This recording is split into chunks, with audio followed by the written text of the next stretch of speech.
the Phantom Highway. The night was ink black, cloaked in a mist that seemed to rise from the very depths of the earth. As Emily drove along the desolate highway, her headlights pierced through the fog, illuminating only a few feet ahead. She was returning home from a late shift at the hospital, the clock on her dashboard ticking past midnight. The road was eerily silent, devoid of other cars, as if the world had decided to leave her behind. Emily tightened her grip on the steering wheel, trying to push aside the unease that crept up her spine. She turned on the radio, hoping for some company, but all she received was a burst of static. Sighing, she switched it off, resigning herself to the solitude and the rhythmic hum of her tires against the asphalt. Suddenly, the car's engine sputtered, and with a choking cough, it died. Heart pounding, Emily guided her vehicle to the side of the road. She sat there for a moment, her breath visible in the cold air, before popping the hood and stepping out into the chilling night. As she fumbled with the engine, she heard a distant sound, a faint, haunting melody carried by the wind. Goosebumps prickled her skin as she scanned the barren landscape. There was nothing but shadows and the skeletal outlines of trees lining the road. She shook her head, dismissing it as her imagination, and returned to the task at hand. Just as she was about to give up, the melody grew louder, a mournful tune that seemed to seep into her very bones. Emily looked up, and to her horror, saw a figure standing in the middle of the road, bathed in the dim glow of her headlights. It was a woman, dressed in an old-fashioned white gown that fluttered like a ghostly veil. "Hello," Emily called out, her voice trembling. "Do you need help?" The woman did not respond. Instead, she raised a hand, pointing down the road. Emily's heart raced as the figure's eyes met hers, dark, hollow voids that seemed to peer into her soul. Without thinking, Emily slammed the hood shut and scrambled back into her car, her hands shaking as she fumbled to start the engine. To her relief, the car roared to life, and she floored the gas pedal, speeding away from the spectral figure. But the road seemed to stretch on endlessly, and no matter how fast she drove, the fog thickened, wrapping around her like a shroud. The melody persisted, threading through her mind like a sinister whisper. She glanced in the rearview mirror and gasped.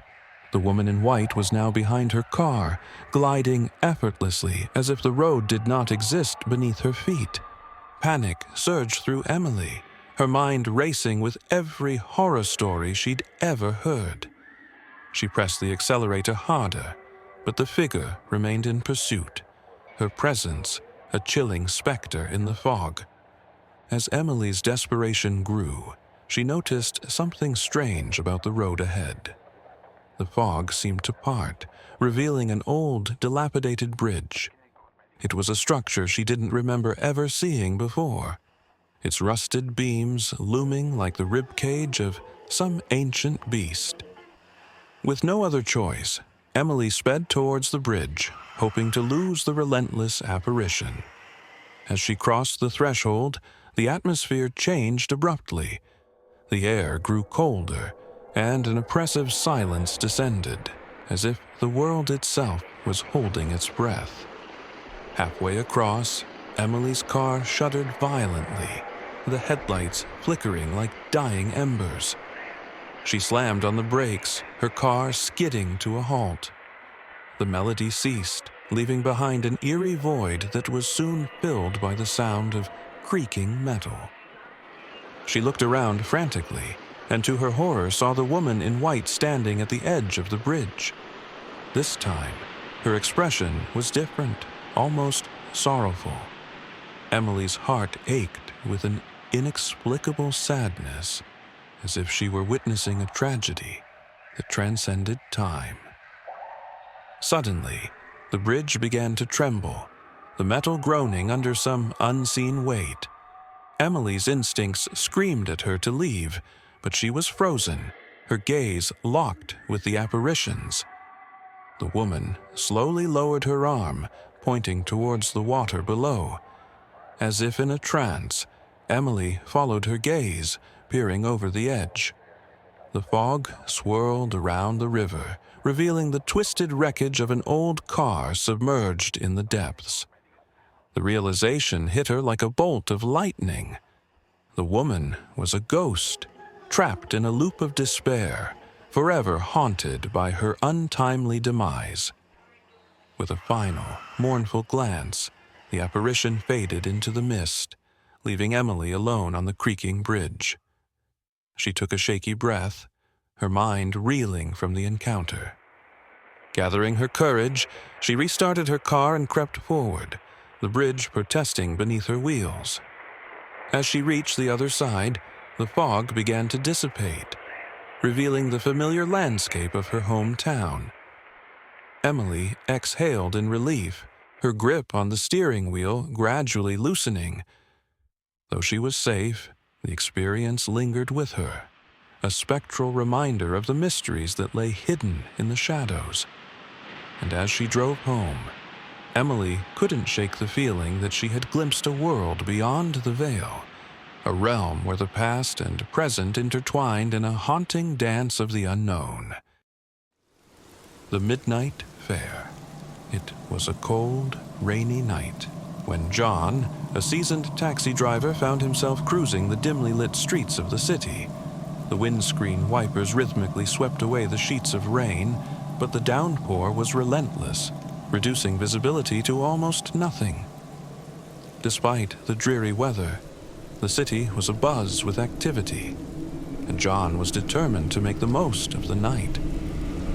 As the clock struck midnight, John received a call for a pickup at an old, abandoned building on the outskirts of town.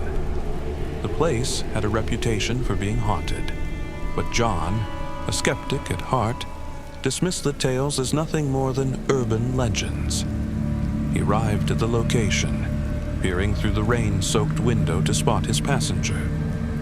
A figure emerged from the shadows, a woman dressed in a long, flowing white dress.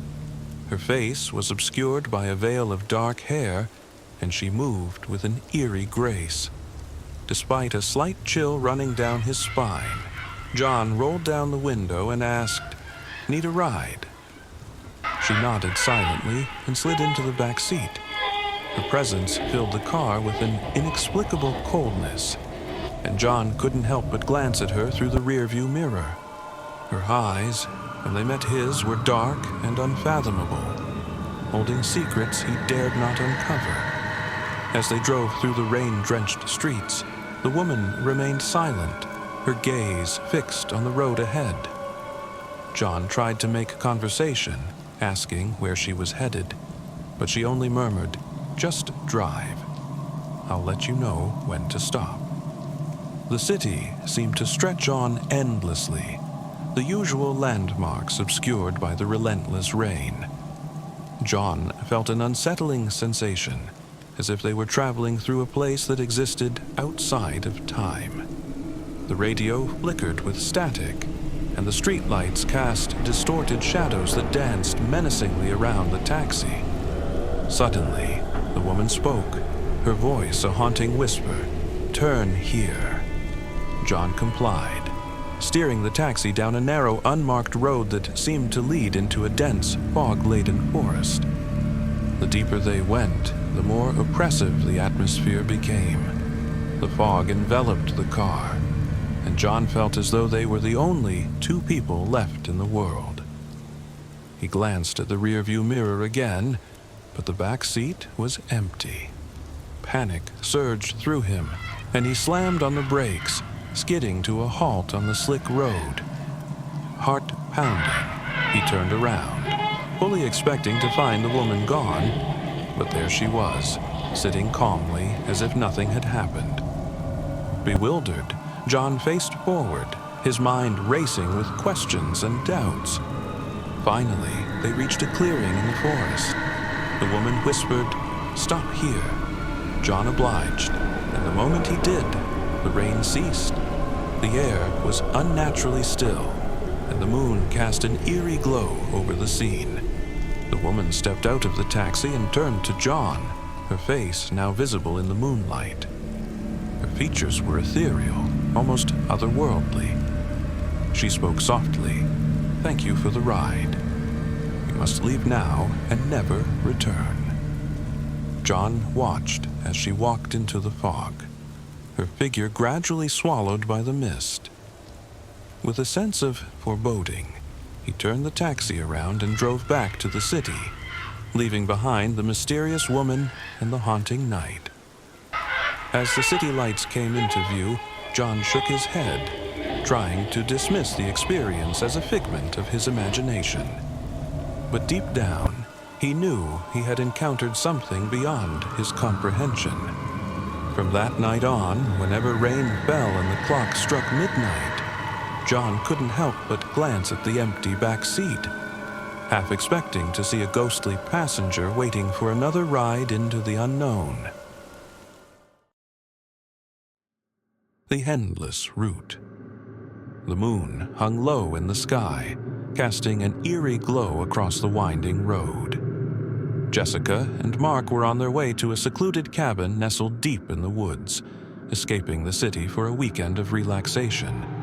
The trip had started off uneventfully, but as the hours passed and the trees grew denser, an unsettling sense of foreboding began to creep in. "Are you sure we're going the right way?" Jessica asked, squinting at the GPS screen that seemed to flicker intermittently. "Yeah, I'm sure," Mark replied, though his voice betrayed a hint of uncertainty. "It's just these back roads. They always mess with the signal." Jessica nodded, though she couldn't shake the feeling that something was amiss. The road seemed to stretch endlessly, with no signs of civilization. The occasional rustle of leaves and distant owl hoots were the only breaks in the heavy silence. As they continued their drive, the GPS suddenly let out a loud beep. "Recalculating," it announced in a robotic voice. Mark frowned, glancing at the device. "Great. It's lost again," he muttered, tapping the screen in frustration. "Maybe we should turn around," Jessica suggested, her voice tinged with anxiety. "We haven't seen another car in hours." "Let's just keep going a bit further," Mark said, gripping the wheel a little tighter. "We should hit the main road soon." Minutes turned into an hour, and the road continued to twist and turn, leading them deeper into the woods. The trees grew taller and more imposing, their branches forming dark, tangled canopies overhead. Jessica's unease grew with each passing mile. "Look, there's a sign," she exclaimed suddenly, pointing ahead. Mark squinted into the darkness, slowing the car as they approached a weathered wooden sign. The letters were barely legible, but they managed to make out the words, "Welcome to Hollow Creek." "That's not on the map," Mark said, puzzled. "I've never heard of it." "Maybe they renamed the area or something," Jessica offered, though her tone was skeptical. They continued driving, but the road soon narrowed, becoming little more than a dirt path. The car's tires crunched over fallen branches and leaves, and the forest seemed to close in around them. "Are you sure about this?" Jessica asked, her voice barely above a whisper. Mark hesitated, then nodded. "Let's just see where this leads. If it doesn't look right, we'll head back." Suddenly, the headlights illuminated a figure standing in the middle of the road. Mark slammed on the brakes, and the car skidded to a halt just inches from the shadowy silhouette. It was a woman, her face obscured by long matted hair. She wore a tattered dress, and her arms hung limply at her sides. "Should we help her?" Jessica asked, her heart pounding. Mark hesitated, then slowly rolled down the window. "Are you okay?" he called out. The woman remained silent, her head tilted slightly as if listening. Then, in a voice that seemed to echo through the trees, she whispered, "Turn back." A chill ran down Jessica's spine, and she instinctively locked the car doors. "Let's get out of here," she urged. Mark nodded, reversing the car and turning it around. As they drove away, Jessica glanced back, but the woman had vanished into the night. The road seemed different now, more disorienting, as if it were shifting beneath them. The GPS was completely useless, displaying only static. Mark's knuckles were white as he gripped the steering wheel, his eyes darting nervously between the road and the rearview mirror. "We need to find a way out," he said, his voice strained. They drove on, but every turn seemed to lead them back to the same stretch of road. The trees looked familiar, and Jessica was certain she saw the same broken branch and twisted roots repeatedly. It was as if they were trapped in a loop. "Mark, this isn't right," she said, panic rising in her chest. "We keep passing the same spot." "I know," Mark replied, his voice barely audible. "I don't understand it." Just then, the car's engine sputtered and died. The headlights flickered, plunging them into darkness. Jessica let out a shaky breath, fumbling for her phone, but there was no signal. "What do we do now?" she whispered, fear creeping into her voice. "We wait," Mark replied, though he didn't sound convinced. "We wait until morning." Hours passed, the darkness pressing in around them. The only sound was the soft rustling of leaves and the occasional snap of a twig. Jessica's mind raced, imagining all manner of horrors lurking just beyond the reach of the dim moonlight. Suddenly, a soft tapping on the window made them both jump. Mark turned slowly, peering into the darkness. There, pressed against the glass, was the face of the woman they had seen earlier. Her eyes were wide and unblinking, her lips twisted into a chilling smile. "Turn back," she whispered again, her voice dripping with malice. Jessica screamed and Mark frantically tried to start the car. The engine coughed to life, and they sped away, the woman's laughter echoing in their ears. As dawn broke, they finally stumbled upon a familiar road, exhausted but relieved. They never spoke of the night's events again, but the memory lingered like a shadow, haunting their dreams and reminding them of the warning they had narrowly escaped. The couple never returned to the woods, but sometimes, on quiet nights, they swore they could still hear the woman's voice, whispering from the depths of Hollow Creek, urging them to turn back before it's too late.